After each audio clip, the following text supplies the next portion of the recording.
जय हिंद साथियों, प्यारे दोस्तों, मित्रों और प्यारी बहनों। स्वागत है आपका हिंदी ज्ञान सागर में। तो जैसा कि आप जानते हैं, आर ओ यानी समीक्षा अधिकारी और सहायक समीक्षा अधिकारी की जो वैकेंट निकली थी उसकी परीक्षा अब होने जा रही है। ठीक है, इसके पहले भी जो है परीक्षा हो चुकी है। तो उसमें जो हिंदी आती है, आप जानते हैं 60 नंबर की हिंदी, 6 टॉपिक होते हैं 10-10 नंबर के। ठीक है, तो उसमें से एक विलोम शब्द है जिसका, ठीक है, 10 नंबर का आता है और प्रायः इसमें बहुत सी गलतियां होती हैं। तो हर टॉपिक को मैं बताऊंगा, चाहे वो विलोम शब्द हो, वाक्य की वर्तनी हो या शब्द की वर्तनी हो, अनेक शब्दों के लिए एक शब्द हो, पर्यायवाची हो, तत्सम तत्व हो और विशेषण विशेष। तो इन 6 टॉपिक का आना है आपके आरओ और एआरओ की परीक्षा में, और हर टॉपिक से 10-10 क्वेश्चन आएंगे। यानी अगर आप हिंदी कर ले जाते हैं तो आपका सिलेक्शन लगभग संभवतः जो है 99% संभव है कि आप जो है वो आ जाएं। तो हिंदी को आप आसान न समझिए, और ख़ास तौर से विलोम शब्द को। ठीक है, तो चलिए क्लास को स्टार्ट करते हैं। विलोम शब्द का मतलब यानी उल्टा, यानी जो विपरीत अर्थ बताए, विपरीतार्थक अर्थ भी कहते हैं इसको, पर्याय पर्यायवाची भी कहते हैं और प्रतिलोमार्थक भी कहते हैं। यानी विलोम का शब्द का उल्टा ही होता है विपरीत या उल्टा अर्थ बताने वाला। बचपन से आपने पढ़ा होगा कक्षा 2, 3, 4 से कि राजा का रानी, राजा का रंग, ऊपर का नीचे, गोरा का काला। ठीक है, तो वो तो बचपन की बातें थी, लेकिन अब जो आप कंपटीशन में भी बैठने जा रहे हैं, प्रतियोगी परीक्षा, उसमें इस टाइप के आसान नहीं पूछे जाएंगे, बल्कि विलोम शब्द बहुत टफ होता है और आपको उसी का आंसर देना होगा। तो विलोम को आसान मत समझिए। जिस शब्द में, जिस भाषा में विलोम पूछे उसी भाषा में आपको आंसर देना है, उत्तर देना है। जैसे तत्सम में पूछता है तो तत्सम में जवाब देना है, तद्भव में पूछे तो तद्भव में जवाब दीजिए, हिंदी में पूछे तो हिंदी में, और देशज में पूछे तो देशज भाषा में, प्रत्यय उपसर्ग में पूछे तो प्रत्यय उपसर्ग में जवाब दीजिए। यानी कहने का मतलब ये है कि विलोम को एकदम आसान मत समझिए, बहुत कठिन टॉपिक होता है ये, और प्रायः यहाँ पर गलतियाँ हो जाती हैं। तो 10 नंबर आपका यहाँ से आएगा। तो चलिए बहुत समय ना लेते हुए जो है आपको मैं क्लास शुरू कर रहा हूँ, बता रहा हूँ, और उससे पहले आप वीडियो को लाइक और शेयर कर दीजिए। धन्यवाद।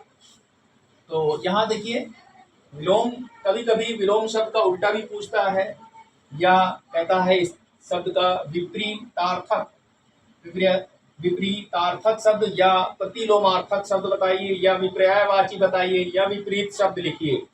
4 ऑप्शन होंगे, उसमें से कहेगा, इस तरह से भी देगा कि निम्नलिखित शब्दों में एक शब्द युग्म गलत है, या इस तरह से कहेगा कि निम्नलिखित में से एक सही है। दोनों तरह से क्वेश्चन पूछ सकता है। तो चलिए देखते हैं। नाथ, नाथ का अनाथ होता है, नाथ का अनाथ होता है, और अनाथ का नाथ भी होता है, लेकिन अनाथ का सनाथ होगा और सनाथ का अनाथ होगा। नाथ का सनाथ नहीं होगा, इस बात को ध्यान दीजिएगा। नाथ का अनाथ पूछे तो, अनाथ पूछे तो अनाथ का नाथ होगा, अनाथ का अनाथ, या अनाथ का सनाथ होगा, सनाथ का अनाथ होगा, लेकिन नाथ का सनाथ नहीं होगा। इसका ध्यान दीजिएगा, इसका ख्याल रखिएगा। देव का, देव का दानव, या दानव का देव। ठीक, दानव का मानव भी होता है और मानव का दानव भी होता है, किंतु देव का मानव नहीं होगा। इसका ध्यान दीजिएगा।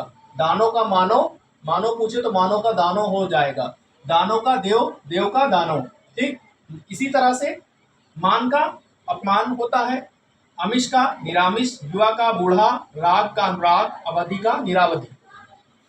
अपमान का सम्मान होता है, सम्मान का अपमान होता है, निरामिष का सामिस और सामिस का निरामिष होता है। बालक का बूढ़ा, बूढ़ा का बालक होता है। राग का अनुराग का विराग होता है, और विराग का अनुराग होता है।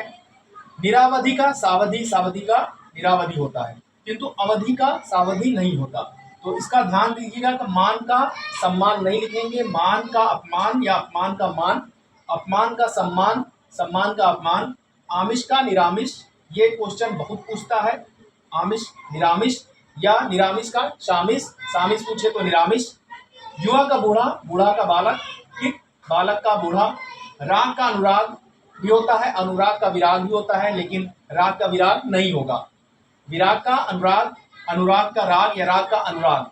अवधि का निरावधि, निरावधि का सावधि, सावधि का निरावधि या निरावधि का अवधि, किंतु अवधि का सावधि नहीं।